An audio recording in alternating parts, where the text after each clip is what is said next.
Mary Kay, I wonder if you see any of these other actions happening if it weren't the precedent set by the Teamsters and UPS earlier this year.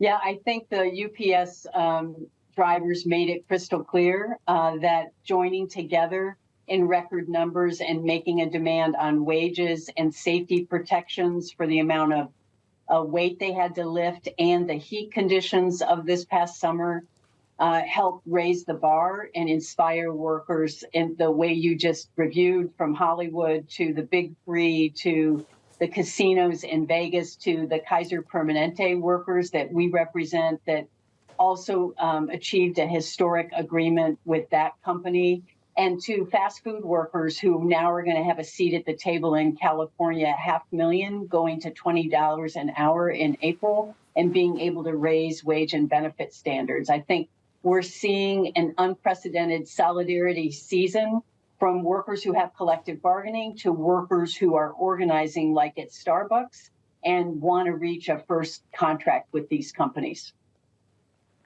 Well, you had a big win today when it comes to Kaiser workers. A new labor deal, sizable increases. This deal approved by 98.5% of union members who voted for this.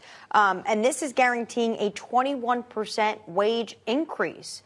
So given the fact that you were closely following this and in part of this, do you expect more in not just the healthcare space, but really just across the board? Yes, I think that workers are fired up and fed up.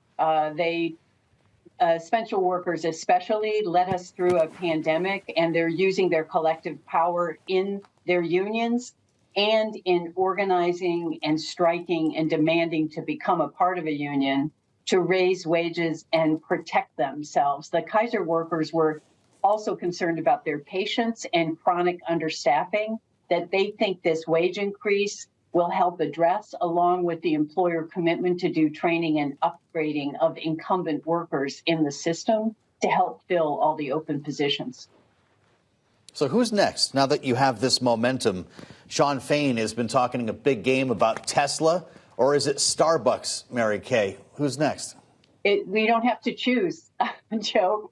All those workers are demonstrating and organizing. We want Starbucks workers to achieve a seat at the table with that corporation. We want airport service workers, who I was demonstrating with today at DCA from all over the country, to get written into the FAA reauthorization, so workers who work for the most profitable airlines in the country can have a living wage and paid time off.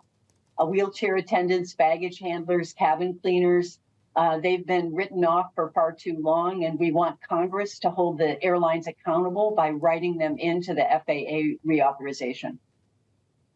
President Biden was asked today about the UAW going after and trying to unionize. Joe mentioned Tesla, but also Toyota, and the president said, quote, absolutely.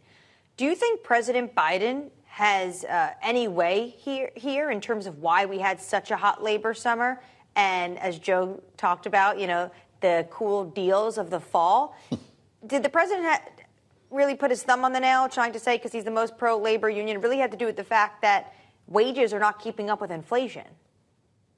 Well, I think when the president of the United States goes to a picket line, it sends a message to every worker everywhere that the man with the most power in our nation and around the world is willing to stand with workers who want a fair shake with the employer that they sacrificed for during the bankruptcy, and we're trying to recover from the sacrifices they made. And he's also sending a message to Starbucks workers who are fighting to get a seat at the table and want to be able to collectively bargain like the UAW members just did. And so it is a source of inspiration to workers when the president of the United States understands that working people are still trying to make ends meet in this economy. 60% of American workers are living paycheck to paycheck. 40% can't afford a $400 emergency. And so it's important for workers to be able to use their collective power to be able to raise wages and create decent jobs in every sector of the economy.